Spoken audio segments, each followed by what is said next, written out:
Okay. Hey, Steve, are you there? Yep, I'm there. Hey, all right. Hey, well, thanks for agreeing to do this with me. I've been looking forward to this. I appreciate you taking the time out to take us through what are we calling it? Bergson's holographic theory with a focus on Bohm, and who, as you know, I'm a big fan of Bohm's work. So I'm looking forward to this. And I think I should share the story about how we met, actually. So, as you recall, I think it was back in 2017, you had just finished making your YouTube video as part of your series on Bergson's holographic theory. And I saw the one on Bohm, and I watched it and was appalled. So do you remember how we had this YouTube commentary exchange where I'm sitting there watching this thing you did on Bohm and comparing to Bergson. And I, by the way, and at that time, I Yep. hadn't read any Bergson at all. So Right. I wrote Oh, you. yeah. I said, hey, so, we went back and forth, and it took me I think it took me about a year to assimilate what you were actually saying about Bohm and Bergson and your comparison.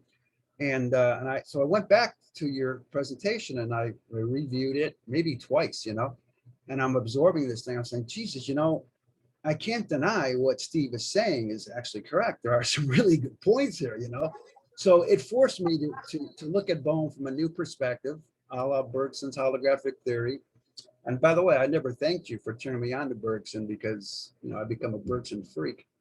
Um, so there's a lot of good stuff here. And I think I have a hunch that other people who find your videos on YouTube and find your Bergson holographic theory presentations, I think a lot of people might come to it by way of Bohm, and some of these Bohm people might have the same reaction initially that I had. So I think this is a good idea. And so again, Right. take I got the distinct impression I was going past, what I was saying was going right past you at the time. That's exactly. It took a while to absorb what you were actually. It's almost like it's like Bohm used to say, people don't really listen to each other with conscious awareness. So it took me a good year to even have the courage to go back and rewatch the presentation because so obviously there was something you said that hooked into my brain, and it took me a while to say, hey, there's something there, there is something there. So I went back, re-examined it. And by the way, I do want to say though, that maybe today or the next time we talk, I could bring up some of the initial points I brought up back then in 2017, or maybe it was 2018. But because we never have had a conversation about Bohm's relationship to Krishnamurti and how Krishnamurti's ideas very much influenced Bohm's physics. And I remember in my interchange with you, we were talking about the term direct perception, because it's a term that Bergson uses in one way. It's also a term that Bohm used with Krishnamurti, but they used it in an entirely different way, So one of the things he said to me was, Bohm doesn't have a theory of perception. And I remember writing to you, what do you mean? I mean, he talked about that all the time with Jiddu Krishnamurti. And so it's a question of language here. But I think at some point it'd be kind of cool to go back and maybe bring in some of what Bohm learned from Krishnamurti around perception, not in any technical sense. He did not have a theory of perception. I agree with you, but there's a lot of gold to be mined there with regard to what they were saying about perception. So with that introduction, let's do this. I think it's a good idea to maybe you can hit share screen, and why don't you go ahead and present? Okay, I don't know well, I got to go share though, first of all. Yeah, you got to hit that share screen.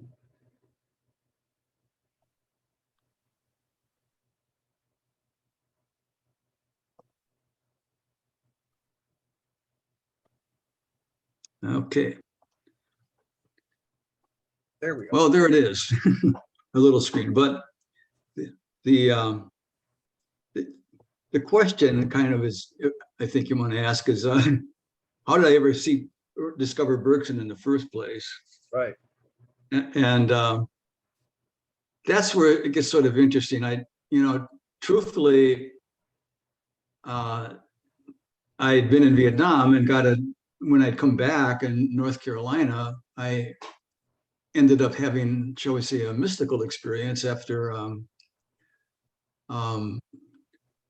well, the war experience makes you very profoundly involuted in looking at the meaning of life, et cetera, et cetera. But this particular experience tuned me up to the question of subject and object, believe it or not. And curiously enough, almost very quickly after that experience, I was released from the military and made my way to the University of Minnesota and began taking, I was going to do, well, I was working on a PhD in educational psychology at the University of Minnesota. That was my intent.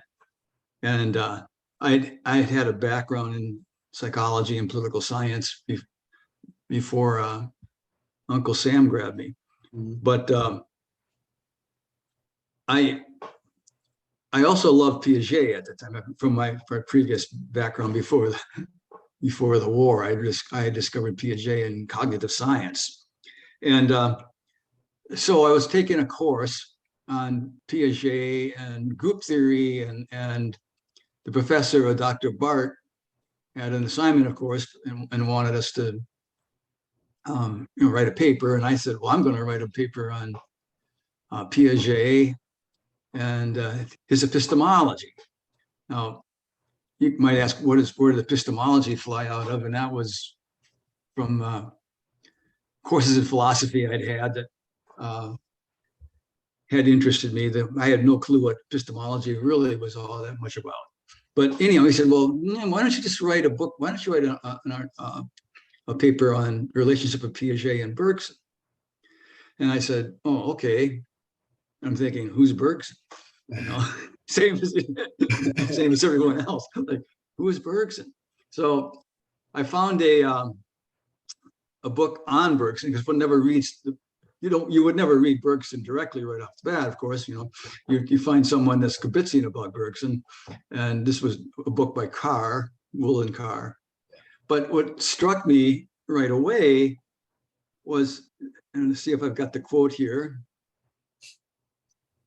I've got my quotes from Bergson up there. That little question, the little quote over on the right side, that questions related to subject and object, to the distinction in their union, must be put in terms of time rather than of space. And I'm going, what the heck does that mean? It's like a Zen koan in reality. What does he mean by that? This was a quote from Bergson's Matter and Memory book that Carr was reiterating. And that is what made me realize there's something rather profound going on here. And I started reading Matter and Memory. Now, the experience one has when one reads Matter and Memory, that was written in 1896, is that it's unbelievably difficult to comprehend. The first chapter, in fact, there's 4 chapters, and Bergson was afraid of this precise phenomenon. The chapters 1 and 4 are very philosophical. Chapters 2 and 3 are an entire coursing through the then current memory research of the day, 1896. And Bergson was intent to show that, or ask the question, is memory stored within the brain? And he considered that to be the key question for the theory of consciousness. And it is, but people don't understand that yet to this day. If you said, is memory stored in the brain, the key to the problem of consciousness, you said that to Chalmers, he would not have a clue what you're saying. But that was what got me going, that question, the subject and object question. And obviously, as you looked at the book, then you realize, well, there's a whole new theory of the brain, of memory, of perception. And of course, the problem with the perception theory was incomprehensible. And it wasn't only incomprehensible to me, it turns out it was considered extremely obscure by all the people that read the book of his own day. So that's how I got going. And then what happened also simultaneously is, this was about 1972, a year or so. I started end of 1970 in graduate school. Beginning of 1972, the whole computer model of mind swept in to academia. And my advisor then, Paul Johnson, in the educational psychology side of things, was extremely interested in the book by Newell and Simon called Human Problem Solving. And we did a seminar on that.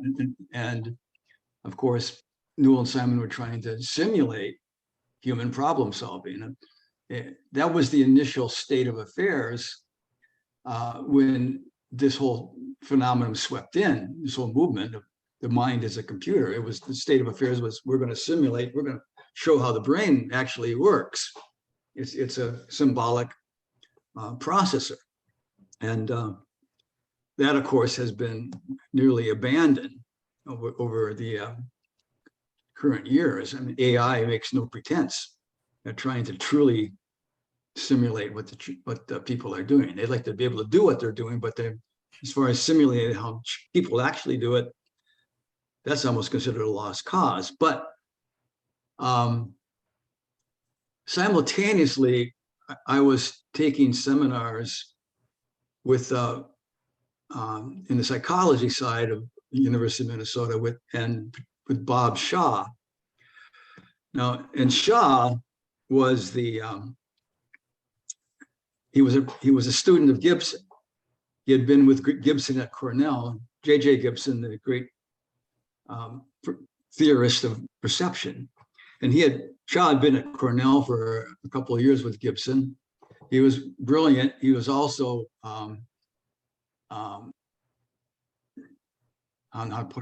heavily versed in computational modeling. Oh, really? And yes, and theoretical, abstract automata theory, etc. So, in fact, he went through in the seminar. He went through one of these books.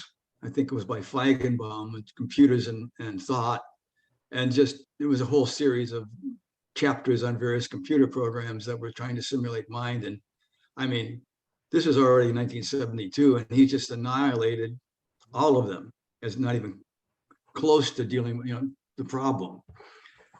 Which, if you look back at it and realize this is already 1972, or 50 years later, and we still haven't caught up with Shaw on that. Yeah. So, of course, Shaw was a Gibsonian, and so now you're also bringing in Gibson's theory of direct perception, and so take a look. I'm just thinking here for a second where to go from here, but I think the interesting thing here is that we get to Pribram very quickly in this story, because Pribram came to visit University of Minnesota and visit Shaw. This was, again, roughly maybe 74. And Shaw obviously had discussions with Pribram. And he gave a seminar the day he gave, our seminar was one of the days that Pribram was there. And Shaw started talking about holography. And he described how holograms work, and maybe we just got to take a real quick look at that to see what he's going to say. See, we'll go with this slide right here, because when you can, he would have said something like this, because when you're constructing a hologram, you've got an object, like in a little picture there, a pyramid and a ball. and you've got a laser source, laser light, and you're sending the laser light toward the hologram plate there. And sometimes there's a half mirror that sends another part of the wave down to the object wave, and it bounces off the objects and also hits the plate. So what you have is the intersection of two waves at the hologram plate. And the thing is, if you look at a point on one of those objects, just a point, you'll see every point is giving rise to a spherical wave that's traveling toward that plate and covering the entire hologram. So that means that the information for any point of the object, say of that ball, is covering the entire plate. But the converse, there's a converse, and that is at every point in the plate, therefore, is the information for the entire object, for the entire ball in the pyramid. So each point, shall we say, is the reflection of the whole, has information for the whole. Now, when you send a reconstructive wave back through the plate, and it's got to be the same frequency as the original reference wave, the wave that you used initially from the laser. You send that through, and the viewer sees the virtual image in like 3D of the original object wave, namely the object wave that was coming from the pyramid and the ball. So that's nice. And we go to the second picture, you can see that we can modulate the reconstructive wave. For example, I could have used frequency, or just abstractly called frequency 1 as a reference wave from the laser going through the plate, and recorded the wave front, the interference pattern of the pyramid of the ball. Or I could have used frequency 2, a different frequency, and recorded a wave front interference pattern from the cup. But now all I need to do is I modulate that reconstructive wave. If I modulate it to frequency 1, I see the image of the pyramid and the ball. If I modulate to frequency 2, I see the cup. So that's the essence of holography, these principles of modulating the reconstructive wave, and of course the idea that each point on the hologram is a reflection of the whole, that it carries information for the whole. And so Shah was talking about Pribram, and of course Pribram thinks that the hologram is the brain. Pribram had already written his book called Languages of the Brain in 1971, and that was his model. The brain was a hologram, and he was trying to figure out how interference patterns, maybe from neural flows or neural patterns, were interfering with each other in the brain, and the brain was the hologram. And Shah said, and this was kind of an amazing, you dropped the bomb type statement. What if I were to tell you that the hologram, we're in the hologram, the universe is the hologram, and the brain is the modulated reconstructive wave passing through the hologram. Right. And in other words, the hologram isn't so much in the head as the head is in the hologram. Right. That was his phraseology then.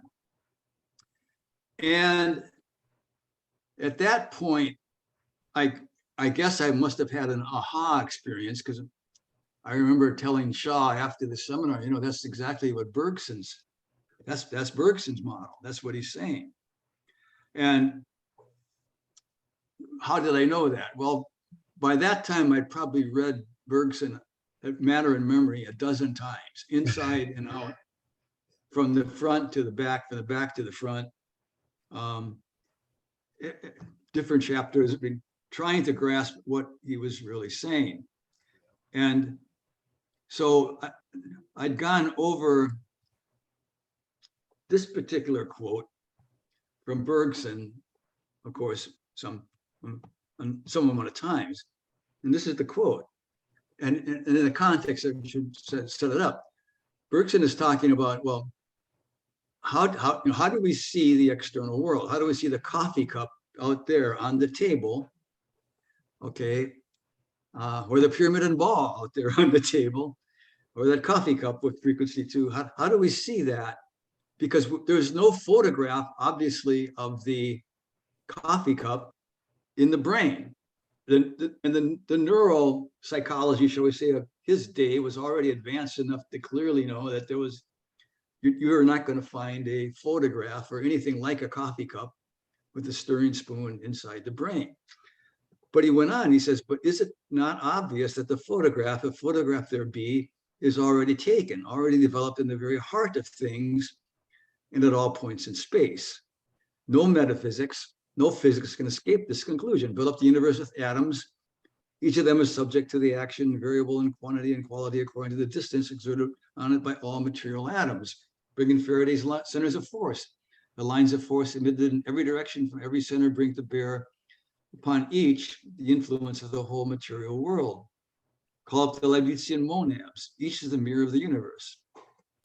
So it dawned on me in the seminar with Shaw that Bergson was talking about a hologram, a cosmic hologram. Again, that the head is in the hologram.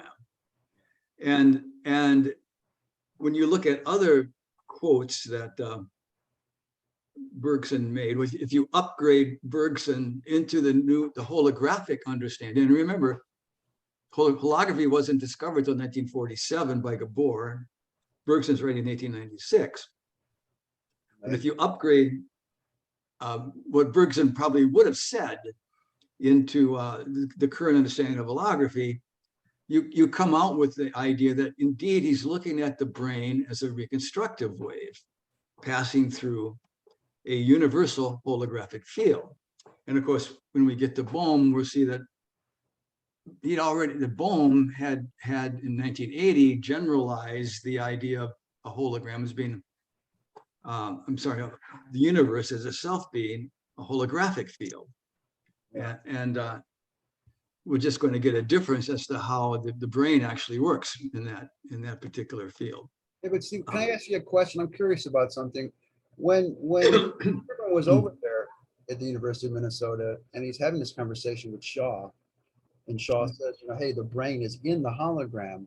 What was Pribram's reaction to this? Because he hadn't met Bohm yet, had he? And Pribram wasn't there. I mean, so I didn't witness any. I think Pribram gave a talk, but I don't remember remarking anything that would indicate that, other than that, him saying that. I mean, I'm kind of paraphrasing, but it was sort of like he was obviously in awe of Shaw. Okay, I should say that. But so you could imagine the wild conversation that Shaw had probably had with Pribram. Yeah, right. It probably would have been awesome to be a fly in the wall there. Absolutely. But anyhow, but going back to that. Recasting of Pribram with the brain as a reconstructive wave, which Bergson was showing. See, Bergson, this other quote is interesting because he's saying, well, he says he visualized the universe, the universal field as a sea of real actions, he called, where you can visualize real actions as ways, for example. And he said, any object in this field, and there's the little quote there, any object is obliged to transmit the whole of what it receives, to oppose every action with an equal and contrary reaction, to be, in short, really the road by which pass in every direction the modifications of what can be termed real actions propagated throughout the immensity of the entire universe. Okay, but now consider organisms in this field.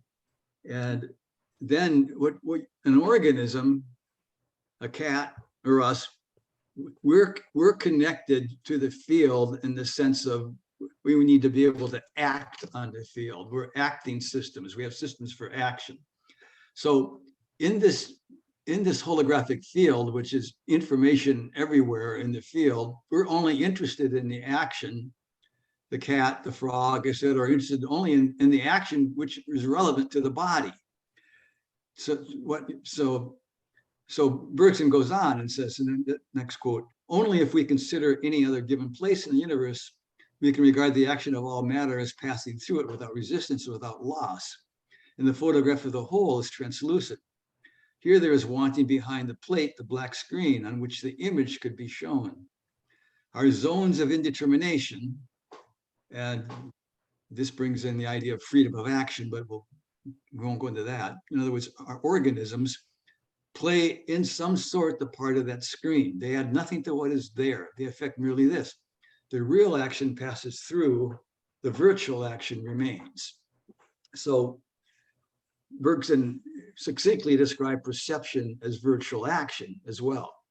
So what you have is the brain acting as a modulated reconstructive wave, only responding, picking up in that holographic field that it's embedded in, that information which is useful for its action systems, and then specifying the object as the event.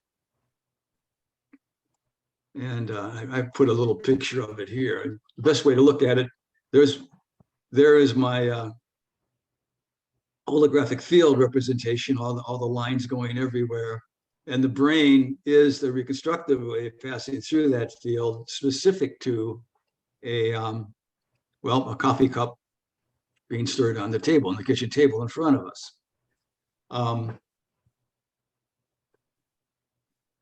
This is where, however, you need more than this by far to make Bergson's theory actually go, because Bergson's theory runs with a different model of time, a different metaphysic, what I call the temporal metaphysic, as opposed to the spatial metaphysic, which runs all of science. You need that metaphysic to understand that other koan, namely, why is there relationship of subject and object in terms of time? So that's an interesting juncture in the story with me and Shaw. So, because I began at that point deciding, well, I was definitely going to do my thesis on Bergson and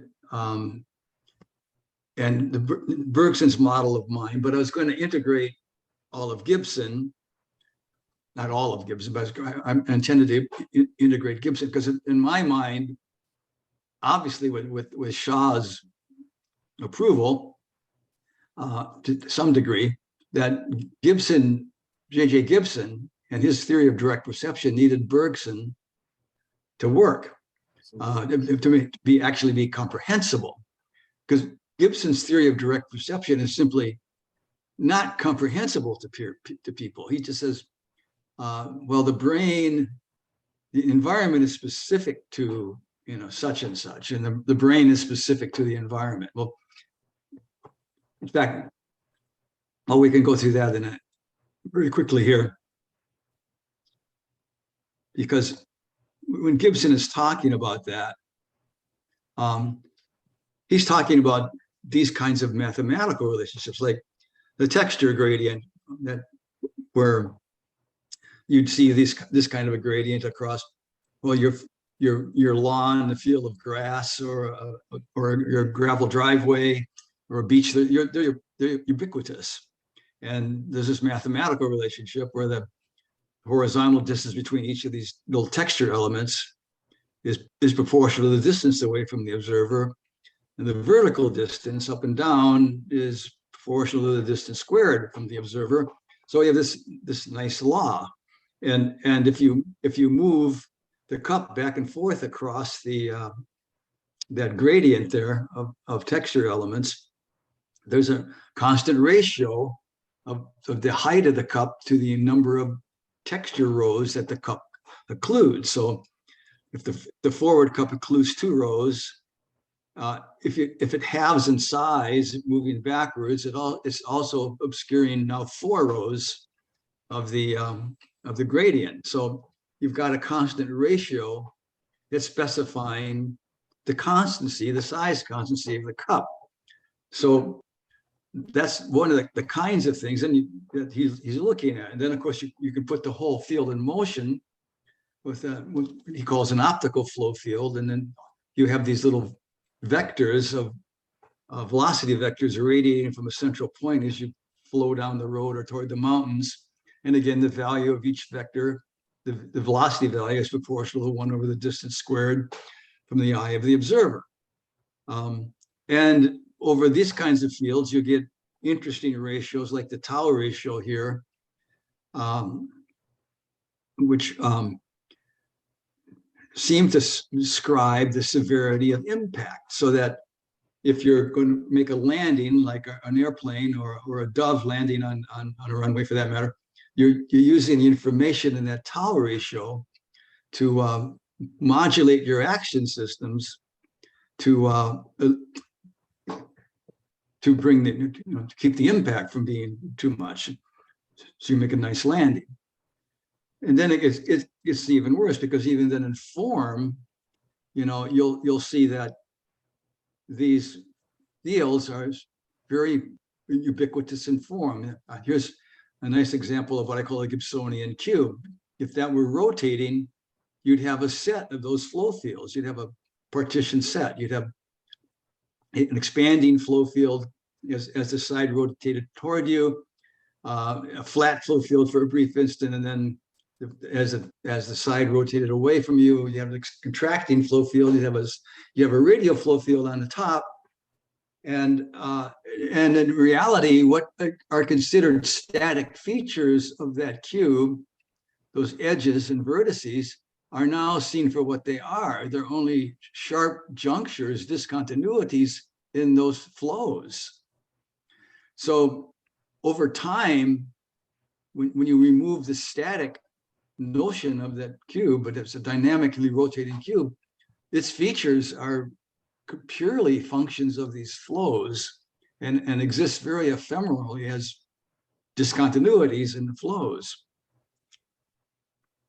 So, in fact, when you take all these kinds of laws in a composite, shall we say, for an event like coffee stirring, you've got a ton of these what are called invariance laws. And you have a radial flow field defined over that liquid. You've got what's called an adiabatic invariant. It's a ratio of the energy of oscillation to the frequency of oscillation. You got inertial tensors defining invariance momentum of the spoon. There's acoustical invariance. There's those ratios relative to the texture gradients and flows for the form and size constancy of the cup, even grasping the cup, because there's something called grasping tau, just like there's landing tau, etc. So to bottom line, where Gibson fits in is that it's all this information that is modulating the brain as a reconstructive wave. It's these invariance laws. It's the variant structure of these events that's modulating the brain as a reconstructive wave and specifying then the event externally. But always we're talking about over time. This is a dynamic event. And that's where Shaw and I started to diverge a bit. And that's an interesting little segment. What do you mean by that, Steve? How did you diverge? Well, what happened was by that you mean why did we start to diverge? Yeah. Well, Bergson, his model is a 4-dimensional model of mind, of being. Okay, I'll just say that it's a very 4-dimensional model, and of course, when we'll come back to that, but suffice it to say for now, the problem is then you ask instantly, well, there's this physics theory called relativity, which is supposedly the authority on time. So how would you reconcile relativity to Bergson, and are they compatible? Okay. And of course, there's this notion that relativity describes what's called the space-time block. That is, the whole universe is laid out in time, past, present, and future, in one giant block. And of course, the question there becomes, well, how do you get any motion then in that block? Or how do we experience the coffee cup being stirred? You end up with weird theories like fields of consciousness passing over the 4D block, trying to register motion. And of course, that becomes an infinite regress very quickly. But I found a chapter by Milik Kapik Okay. in a book. I think it was it was in Voices of Time, I think, by Fraser, and he was trying to reconcile relativity to becoming. In fact, I should have added that Bergson was very much a theory of becoming. That is, that the universe evolves, flows in time, and it's not the static 4D block of relativity. And Kapik was looking at the mathematics of the Minkowski schema, and he showed that, well, there's a tripartition of events via this mathematics, where it's sort of if you visualize it in terms of light cones, all the events proceeding from a point in the light cone are, of course, in the future, and the events behind, there's a light cone behind the event. That's possible causal events in the past, and then in outside the light cone, all the events are relativized. Okay. But you still have the notion of becoming in that from any point, there's a causal chain of events that are within the light cone that are all causal. And I thought that was in other words, he was preserving becoming. Yeah. And I thought that was a cool.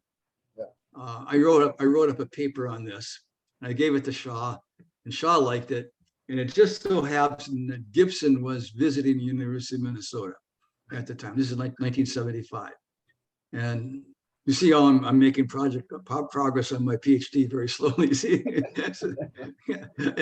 and because I'm writing, this theoretical thesis, of which only one other had been done in the psychology department back then. Well, maybe a couple others, maybe one. But Gibson read it, and the paper came back to me, and he had scribbled something on the top, and it's basically, to paraphrase it, well, it's really good to look at big problems, but you probably should look at something else. Okay. And I said, well, he obviously didn't like this, but I wasn't sure why, because he didn't say anything. Well, that day he was giving his talk at the University of Minnesota, and out of the blue, he says this, and let me find a little quote here. There it is. He says, physicists mislead us when they say there is no simultaneity. When the camera pans to the heroine tied to the rails and into the hero rushing to the rescue on his horse, these events are simultaneous. And I realized, of course, I'm going to say no one knew. I mean, I'm sure that this passed by everyone there because it came out of the blue, unless you'd written the paper I'd just written and had him read it, you didn't know what he was, why he was saying this. But it struck me like a thunderbolt, because I realized he's siding with Bergson. Yeah. And why do I say that? Well, part of this in 1922, Bergson had become aware of Langevin's twin paradox, and in relativity, where the one twin leaves the Earth at high speed and comes back, and he's aged less than his brother who's left on the Earth. And Banzhafan said this was an implication of relativity, and Bergson was shocked that he felt this was and he was right. This was destroying the logical fabric, the logical consistency of the theory of special relativity. He was absolutely right, and in this discussion, he had ultimately written a book in 1923 titled Duration and Simultaneity, where he had taken apart the equations of relativity in complete detail, all the Lorentz equations, reconstructed everything, and trying to, his purpose being to show that there's no way that the twin paradox can be true. That is,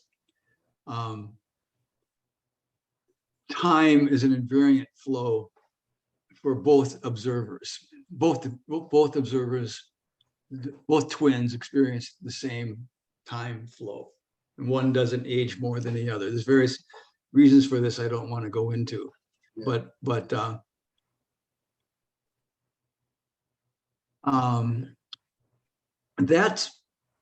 that's kind of where I say that I started to diverge from Shaw, because when you look further at Gibson's statements on time, okay, I'm sorry, I should go back one more time, that to finish that little thought up about Gibson's quote. They mislead us when they say there's no simultaneity.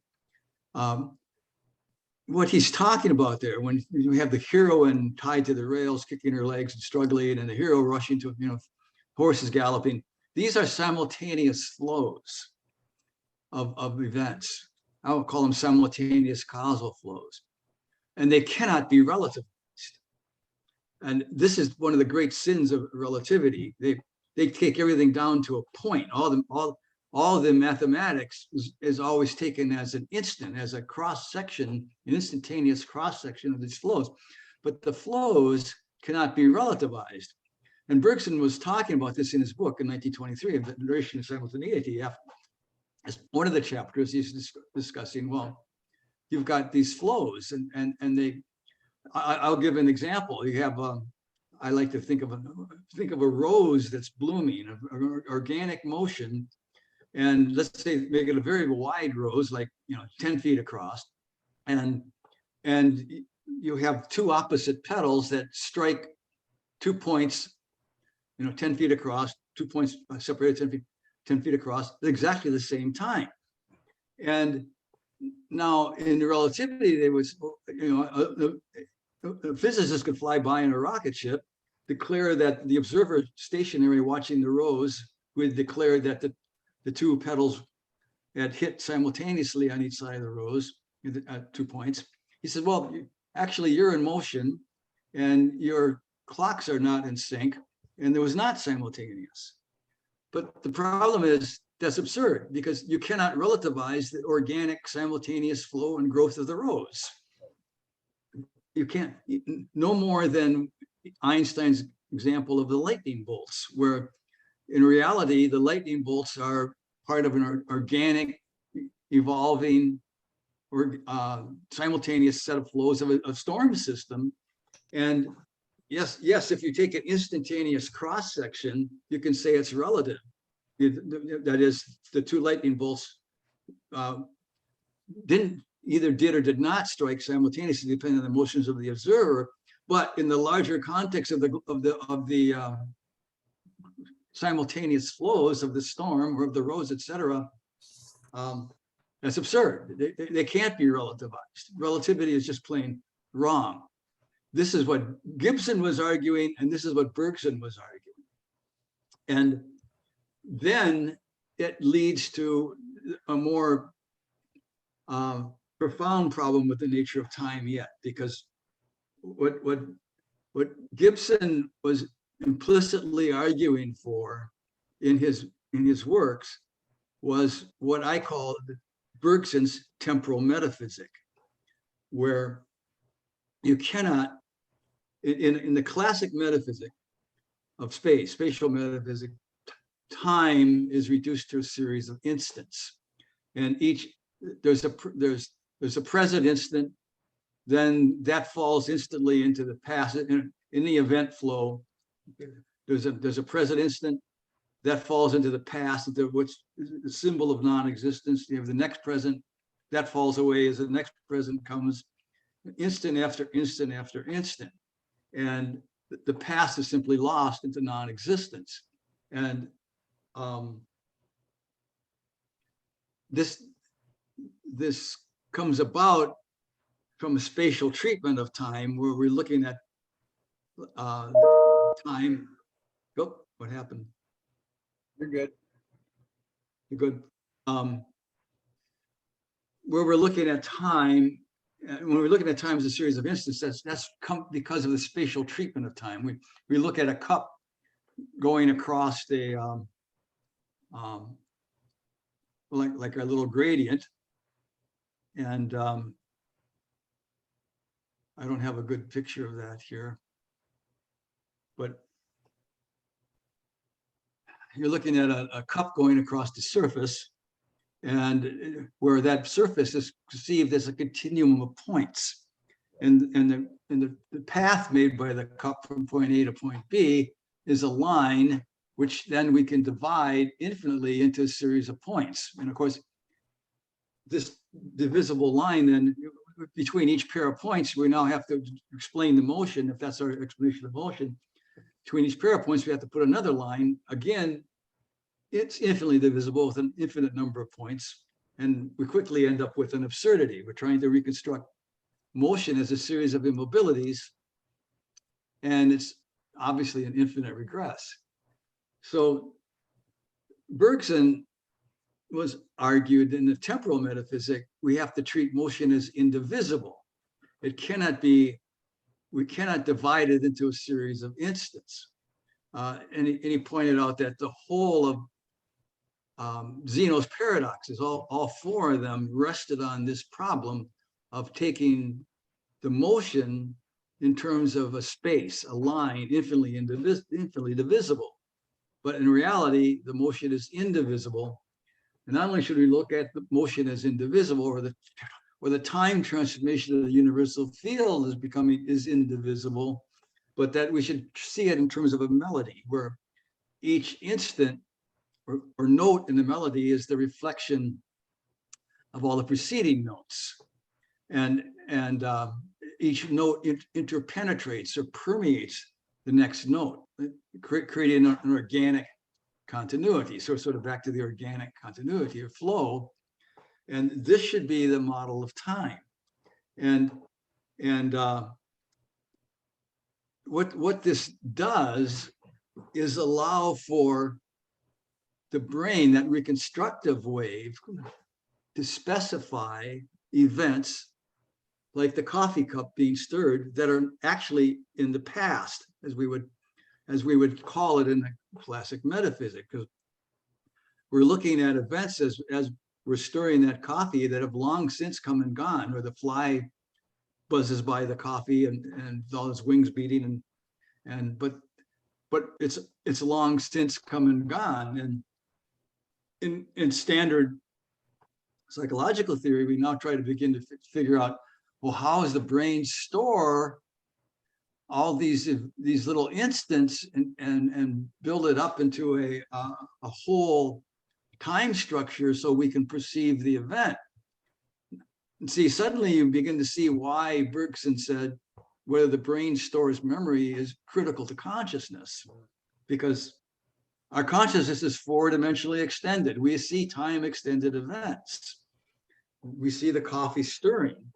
And there is no theory that is coherent at all. It could all be driven into absurdity. For example, if you're storing each, say, slice of the coffee stirring like a series of photographs of a slice after slice of the coffee stirring, as though they're all laid out in the brain, but like on a desktop, okay, you've got a bunch of static images. How do you reintroduce the motion again? Well, by some sort of internal scanner? Well, then how does a scanner register motion? The whole thing can be driven into absurdity in many different ways. So there, I'll simply state, and I laid this out in a paper called "Is Experience Stored?" Going through a current memory model, there is no coherent model whatsoever of how we see this coffee being stirred, because it's a massive problem of memory. But in the Bergsonian temporal metaphysic, where the time transformation of the universal field is indivisible, and like a melody, each note permeating the next, each instant permeating the next, not infinitely not divisible, then the universal field itself carries an elementary property of memory. Stealing a concept from William James, it's a primary memory. It truly is the primary memory. And so the brain can specify this reconstructive wave as a reconstructive wave events in the past, because they really haven't fallen into non-existence in the sense of the classic metaphysic. It's still it's still specifying or resonating to a period of the a time period of the transformation of the coffee being stirred. And it gets a little bit more interesting yet too, because it's all being specified at a scale at the same time. The brain is imposing a scale of time on this field. When the fly buzzes by the coffee cup, you're seeing the fly as a blur, couple hundred wing beats per second being seen as a blur. But that's a function of we'll say the chemical velocities underlying the brain's neural processes. Chemical velocity has a very precise definition in the Arrhenius equation, and it can be changed by simply by raising the temperature. In other words, it can be increased by raising the temperature, or it can be increased by some form of catalyst that makes more energy available to make the chemical reaction occur more quickly. And if you do that little exercise, and Bergson clearly thought about this, if you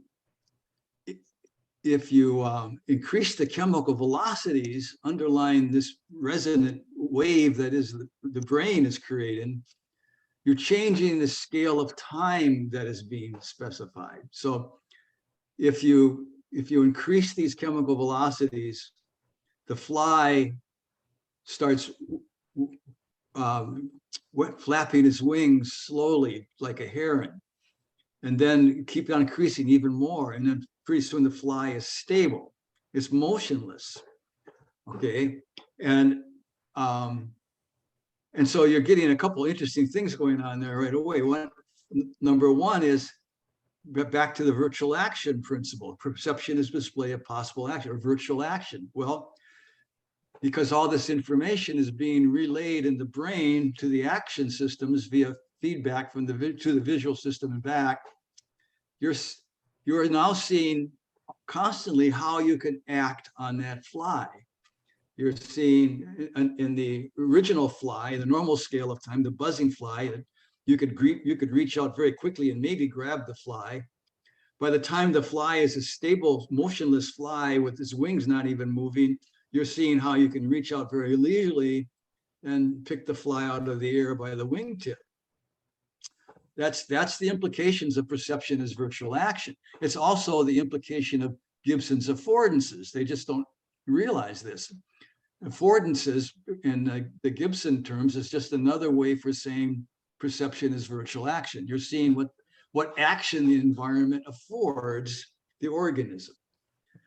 Secondly, the interesting thing is you're now seeing why subject and object is in terms of time, not space, because if we revert the process and invert it, you start from the body being in this holographic field, but at a scale of time that is, well, don't worry about that. Well, the scale of time is such.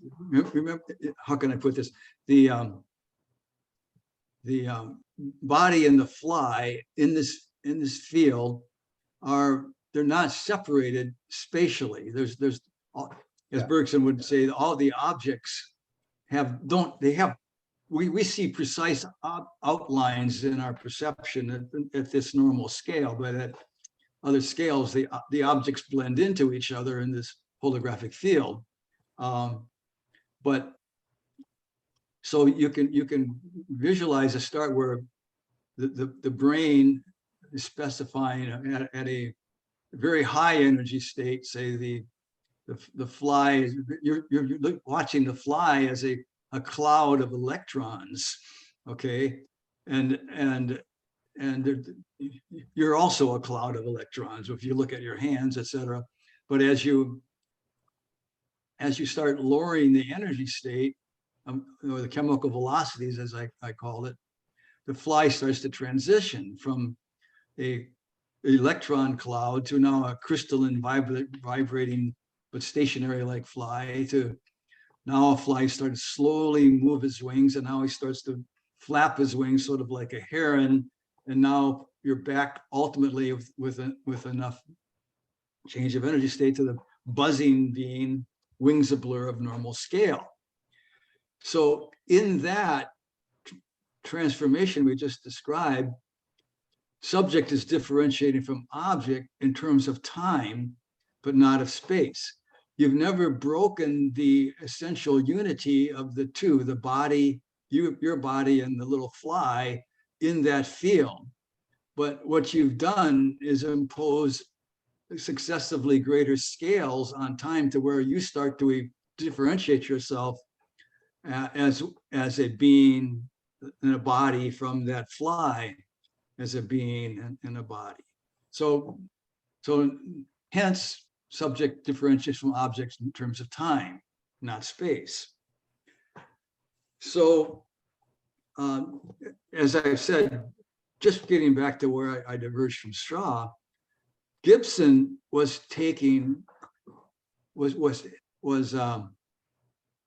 quite opposed to the classic metaphysic.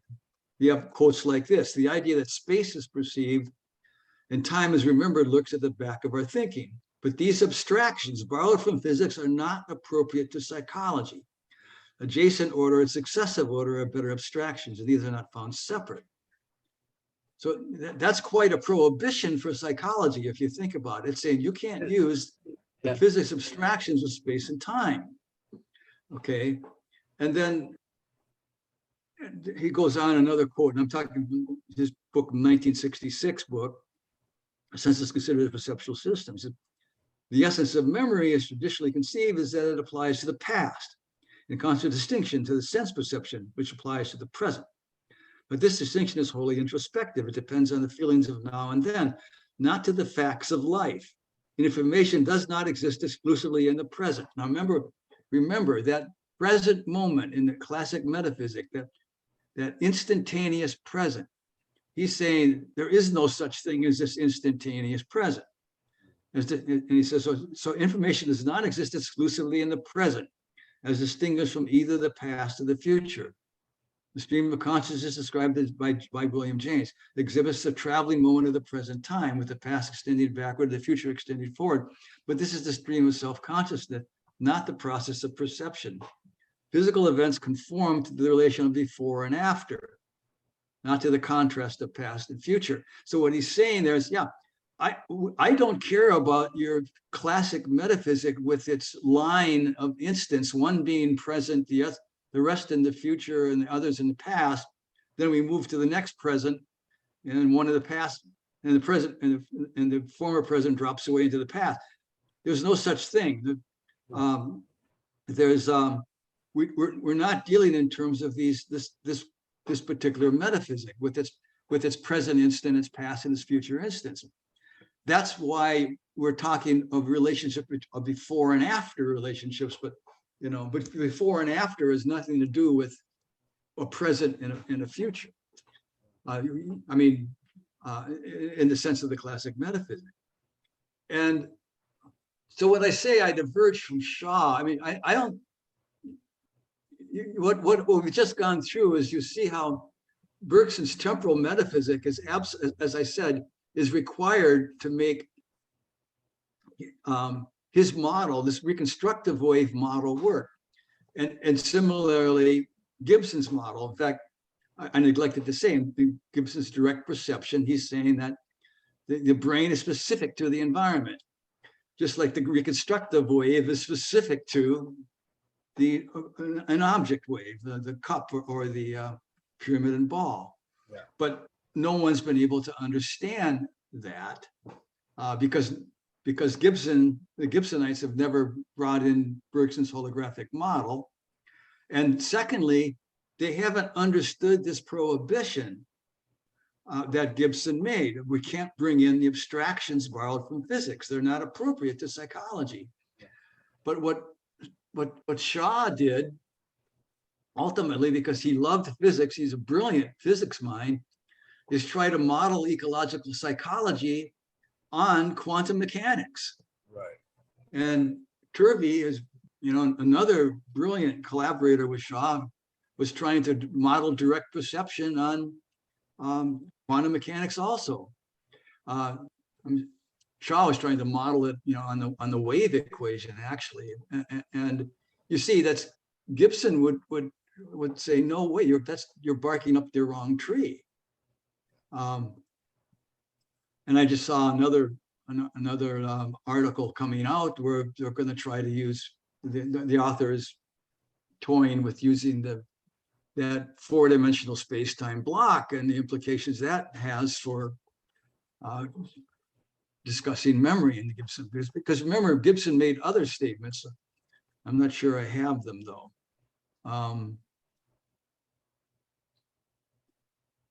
Just real quick. Well, I don't have the one where Gibson calls storing, the notion of the storehouse in memory, the brain being a storehouse of memories, is stultifying. Oh, yeah. He literally trashes the whole idea that memories are stored in the brain. That it's a stultifying thing.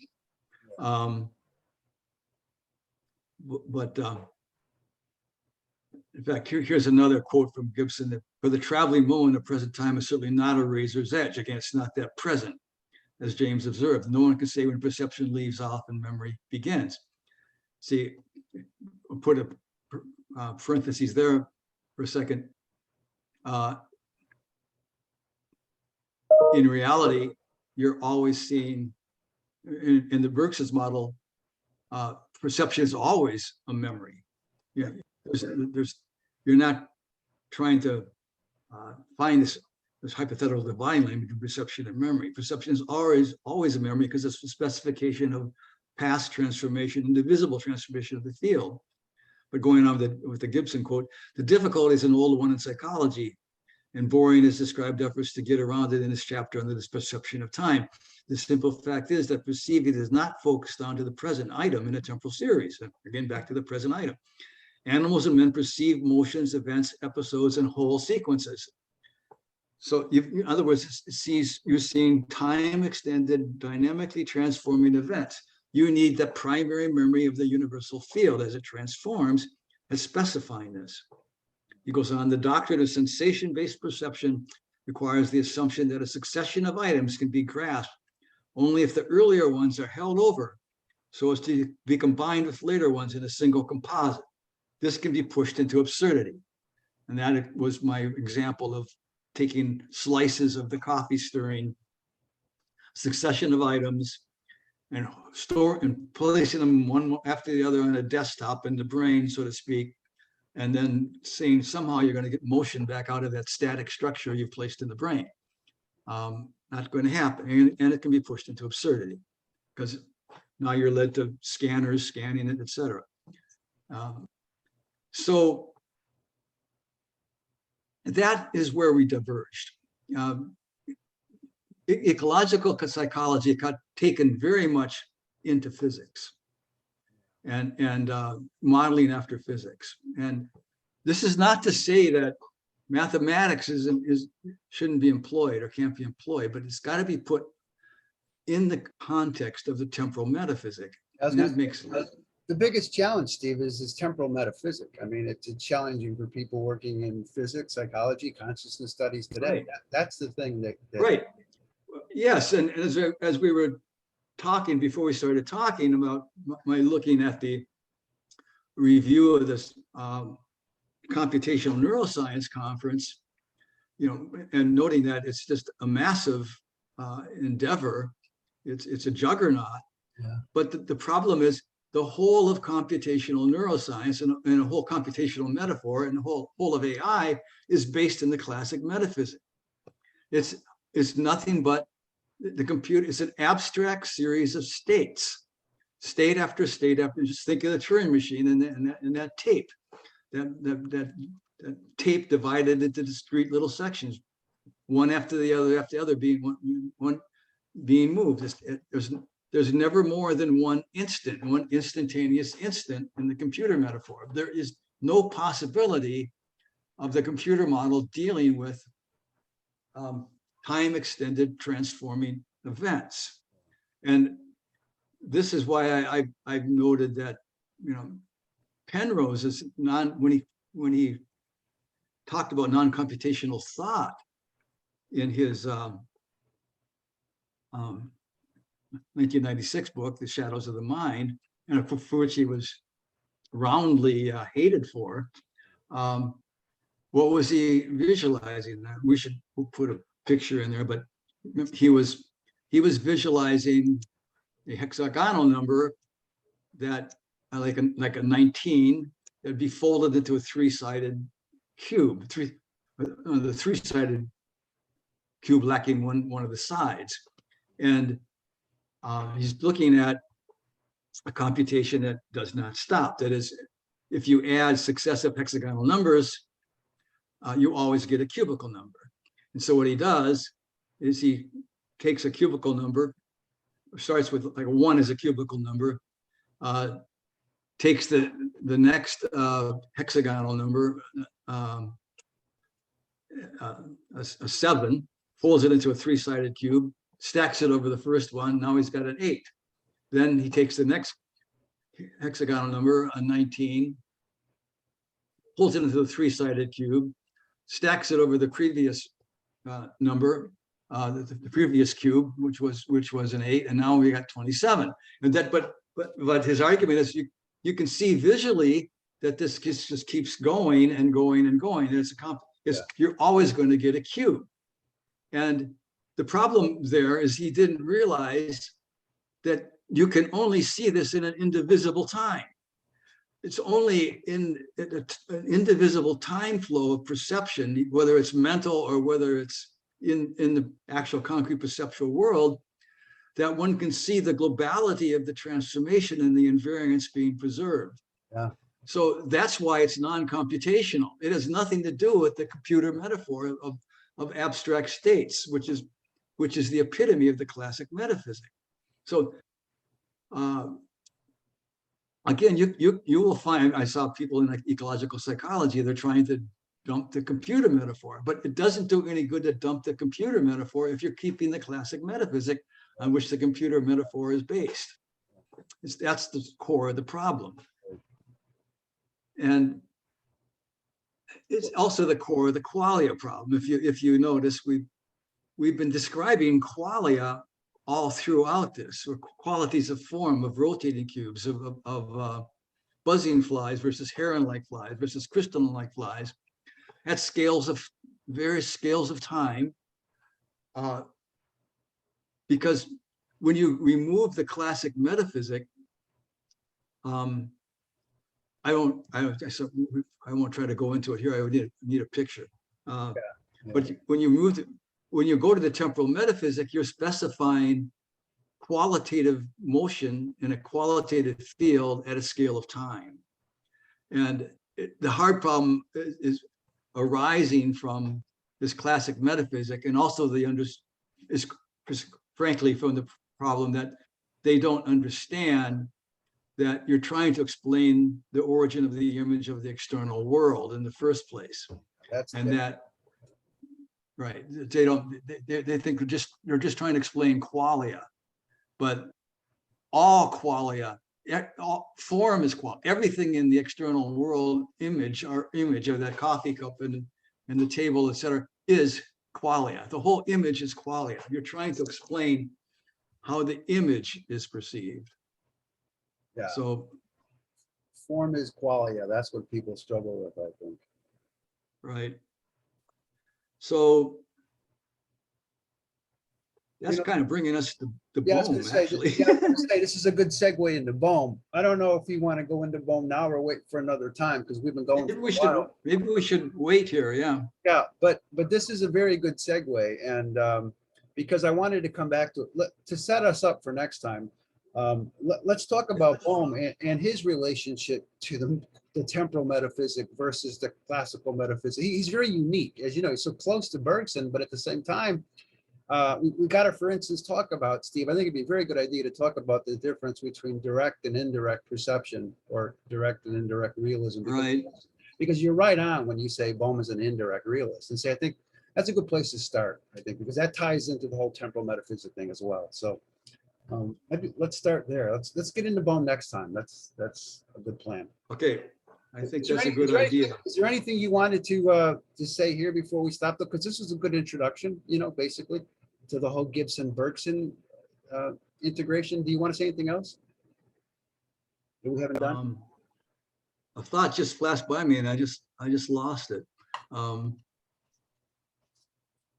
Nope, we'll say no at this point. Okay, we're done. All right, let's here. I'll hit. I'll stop recording here.